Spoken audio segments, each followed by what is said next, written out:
नमस्कार दोस्तों, duality academy में आपका स्वागत है। आज हम बात करने वाले हैं AEDO एग्ज़ाम के बारे में जो बीपीएससी कंडक्ट करने वाला है। और ये एग्ज़ाम मोस्ट प्रोबेबली ये होगा जनवरी 2026 में। ठीक है, तो अभी कुछ डेट हमें फाइनल पता नहीं है, तो अगर हम जनवरी को निकाल दें बाहर तो हमारे पास बचता है नवंबर एंड दिसंबर। ठीक है, ये 2 महीने बचते हैं हमारे पास, जिसके अंदर आप अगर इस एग्ज़ाम की बढ़िया तरीके से तैयारी करो तो आप इसको अच्छे से कर सकते हो। मैं ऐसा इसलिए कह रहा हूँ क्योंकि मैं इसमें एक तो सीट्स काफ़ी है, 935 सीट्स हैं। ठीक है, अच्छा पे स्केल भी है, ग्रेड 5 का पे स्केल है। सिर्फ ग्रेजुएट लेवल के लोग इसमें, मिनिमम ग्रेजुएट लेवल के लोग इसमें फॉर्म फिल कर सकते थे। फॉर्म एक्चुअली फिल हो चुका है, करीब करीब 10 लाख लोगों ने फॉर्म फिल किया है।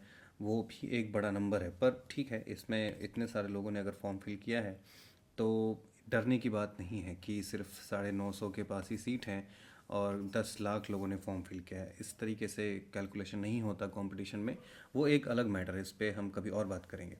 पर द इम्पॉर्टेंट थिंग इज़ कि इसमें सिर्फ एक ही एग्ज़ाम होने वाला है। ठीक है, सिर्फ एक एग्ज़ाम होगा और अगर आपने उस एग्ज़ाम में अच्छा किया तो आपकी नौकरी पक्की है। पर प्रॉब्लम भी यही है कि सिर्फ अगर एक ही एग्ज़ाम है तो आपको इसी एग्ज़ाम में काफ़ी अच्छा करना पड़ेगा। गुड नहीं, एक्चुअली बेस्ट करना पड़ेगा। अगर आपने इसमें बेस्ट परफॉर्मेंस दिया तो आप अच्छा कर सकते हैं इस एग्ज़ाम में। ठीक है, हम पहले ये समझते हैं कि आखिर इस एग्ज़ाम में सिलेबस क्या है, किस तरीके से इसको टैकल करना चाहिए। ठीक है, तो अगर आप इस एग्ज़ाम का सिलेबस देखो तो इसमें एक लैंग्वेज है। ठीक है, लैंग्वेज पार्ट है जिसमें 30 मार्क्स का यानी 30 नंबर के आपके सामान्य अंग्रेजी, जो कि बहुत ही सिंपल आएगा, एंड सामान्य हिंदी 70 नंबर के आएंगे, जिसके अंदर आपको 30% का टोटल जो है स्कोर अगर आप करते हैं इन दोनों में से, यानी कि 30% यहाँ पे 30% यहाँ पे, तो आप इजीली इस लेवल को क्लियर कर लेंगे, जो कि क्वालिफाइंग है। यहाँ पे इस लेवल का, इस पेपर का मार्क्स ऐड नहीं किया जाएगा। यानी आउट ऑफ 100 जो 100 सवाल होंगे उसमें से अगर आप सिर्फ 30 सवाल भी सही कर लेते हैं, ऑब्वियसली इसमें नेगेटिव मार्किंग भी है तो आपको वो भी ध्यान रखना है। पर फिर भी अगर आपने 100 में से नेट 30 सवाल भी सही कर लिया 2 घंटे के अंदर तो आपका काम हो जाएगा। ठीक है ना, 30 मार्क्स इन बोथ लैंग्वेजेस, यानी कि दोनों में अलग अलग आपको 30% मार्क्स लेने पड़ेंगे। इतना ही समझ में आ रहा है। ठीक है, फिर अगला जो पेपर है वो सामान्य अध्ययन का है। ठीक है, अब सामान्य अध्ययन के साथ बात यह है कि यहाँ पे आप कुछ भी करके 100 आउट ऑफ 100 स्कोर नहीं कर सकते। ठीक है, जो जनरल अवेयरनेस का जो पेपर होता है, जो जनरल अवेयरनेस का जो पेपर है उसमें आप 100 आउट ऑफ 100 स्कोर नहीं कर सकते, विच इज़ नॉट पॉसिबल। ठीक है, ये बहुत ही मुश्किल होता है।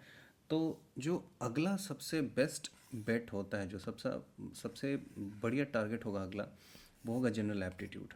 ठीक है, जनरल एप्टीट्यूड, और इसमें अगेन आपके 100 मार्क्स के होंगे मैथ्स प्लस रीजनिंग। ठीक है, मैथ्स प्लस रीजनिंग ये 100 मार्क्स के होंगे। इससे गुड चांस है कि 50+50 हो, यानी कि 50 मैथ्स के हों और 50 आपके रीजनिंग के हो। और there is a good chance कि इसका जो क्वेश्चन का लेवल होगा वो SSC या तो CGL मान लो आप। ठीक है, सेंट्रल लेवल का जो है स्टाफ सिलेक्शन कमीशन का, या फिर BPSC का जो BSSC का जो CGL होता है उसका लेवल मान लो। ठीक है, इसी के अराउंड आपका ये पेपर होने वाला है, इसी लेवल के अराउंड। तो बहुत मुश्किल भी नहीं है, बहुत इजी भी नहीं है, तो आप इसको आसानी से कर सकते हैं अगर थोड़ी मेहनत की जाए ढंग से। अगर आप प्रीवियस ईयर क्वेश्चन करें और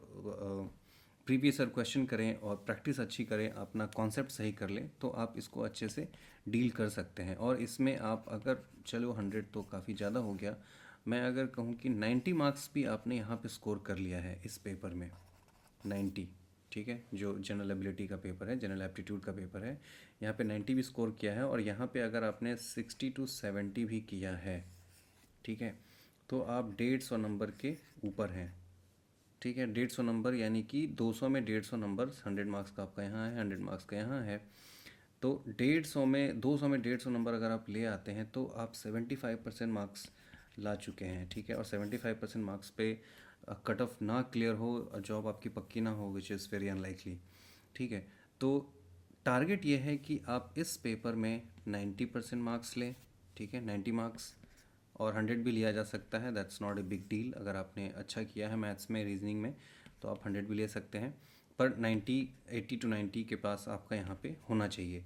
और यहाँ पे आपके 60 टू 70 भी अगर आप कर रहे हैं तो सही है, आपका काम हो जाएगा। लेकिन अगर जिन लोगों का यहाँ पे 60 टू 70 के बदले अगर 70 टू 80 बन जा रहा है, अगर उनका काफ़ी अच्छा है जनरल अवेयरनेस, तो ऑब्वियसली वो यहाँ पे थोड़ा सा कम कर सकते हैं इस पेपर में। ये डिपेंड करता है कि स्टूडेंट का कैसा एप्टीट्यूड है, उसके अकॉर्डिंग।